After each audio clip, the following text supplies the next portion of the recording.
Donc cette loi de finances, il y a eu pas mal de dispositions qui ont touché les entreprises.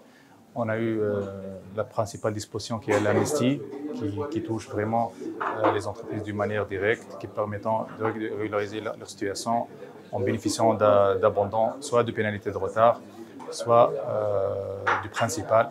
Donc, au-delà de l'amnistie, il y a aussi des incitations qui encouragent l'investissement en Tunisie.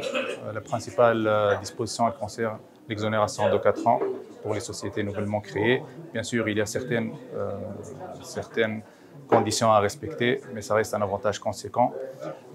Aussi, il y a pas mal d'incitations pour le développement financier pour les entreprises, que ce soit au niveau des souscripteurs ou au niveau des sociétés qui en bénéficient, et pas mal aussi d'incitations pour,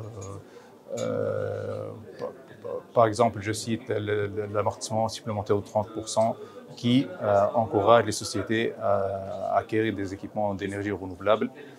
Et on a aussi un encouragement pour les sociétés qui vont investir dans les sociétés qui, dans le secteur de l'énergie circulaire, l'énergie bleue et l'énergie verte. Donc ça, c'est principalement les dispositions qui touchent les sociétés. Il y a aussi pas mal d'autres taxes qui ont touché d'autres secteurs, mais les principales dispositions pour les sociétés, si on va les résumer, ça concerne l'amnistie, ça concerne l'exonération des 4 ans et ça concerne certains encouragements pour les dégrèvements financiers. Dès qu'on parle d'amnistie, il y a un engouement pour cette disposition, donc ça ne peut être que bénéfique pour les sociétés. Donc la micro et macroéconomie,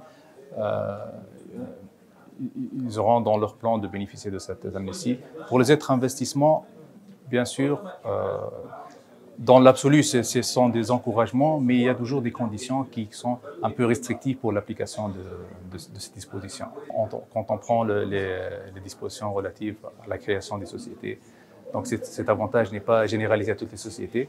Donc il y a certains secteurs qui sont exclus de cet avantage, comme par exemple le secteur financier, le secteur des énergies autres des énergies renouvelables, le commerce, la consommation sur place.